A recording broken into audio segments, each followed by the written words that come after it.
আসসালামু আলাইকুম। হ্যালো শিক্ষার্থীরা, তোমরা সবাই কেমন আছো? এই পর্ব আলোচনা করব ক্লাস 3 বাংলা বইয়ের পৃষ্ঠা নম্বর 89। পৃষ্ঠা নম্বর 89 তে এখানে 3 নাম্বার আছে দেখো, বলি ও লিখি। এখানে কতগুলো প্রশ্ন আছে দেখো, এখানে 5টি প্রশ্ন আছে। এই প্রশ্নগুলো বলতে বলতেছে, এরপর লিখতে বলতেছে। এখানে প্রথম আছে দেখো, শিক্ষক রবীন্দ্রনাথকে বকা দিতেন কেন? এর উত্তর হবে, রাতে পড়তে বসে ঘুমালে শিক্ষক রবীন্দ্রনাথকে বকা দিতেন। খ নম্বর আছে দেখো এখানে, রবীন্দ্রনাথের মা ভয় পেতেন কেন? অর্থাৎ এখানে বলতেছে রবীন্দ্রনাথের মা ভয় পেতেন কেন? এর উত্তর হবে, রবীন্দ্রনাথ ধুলো কাদা মেখে বাড়ি ফিরতেন, তাই দেখে ছেলের গায়ের রং কালো হয়ে যাবে ভেবে তার মা ভয় পেতেন। গত আছে এখানে, অসুখ হওয়ার জন্য রবীন্দ্রনাথ কি করতেন?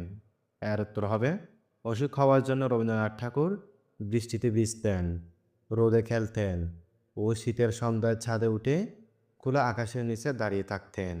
ঘত আছে দেখো এখানে, কোনটা জেনে রবীন্দ্রনাথ খুব অবাক হয়েছিলেন? এর উত্তর হবে, দুধের মধ্যে পানি থাকে আর দুধ জাল দিলে পানি বাষ্প হয়ে উঠে যায়, তাই দুধ ঘন হয়ে যায়। এটা জেনে রবীন্দ্রনাথ খুব অবাক হয়েছিলেন। উমত আছে এখানে দেখো, রবীন্দ্রনাথ ঠাকুর কবিতার জন্য কি পুরস্কার পেয়েছিলেন?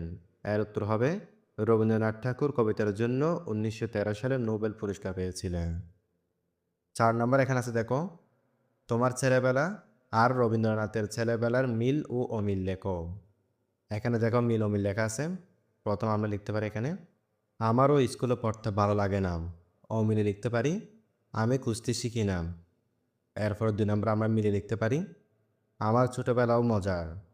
এরপর অমিলে লিখতে পারি, বিজ্ঞান পড়তে ভালো লাগে না। এরপর 3 নাম্বার আমরা মিলে লিখতে পারি, আমার স্বাস্থ্য খুব ভালো। 3 নাম্বার আমরা লিখতে পারি অমিলে, শিক্ষক পড়াতে না আসলে আমার খারাপ লাগে না।